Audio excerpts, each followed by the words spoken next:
នេះខ្ញុំមានបិចមួយចង់ឲ្យប៉ុន្តែមួយគ្នាយើងច្រើនពេកឲ្យអត់អស់ទេ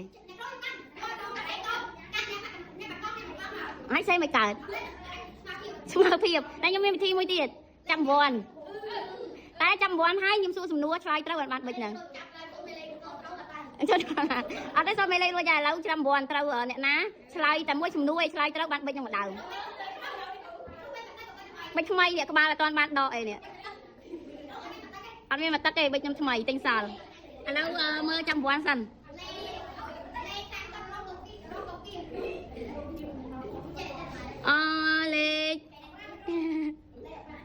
លេខ5ប៊ុនលីជាងអ៊ី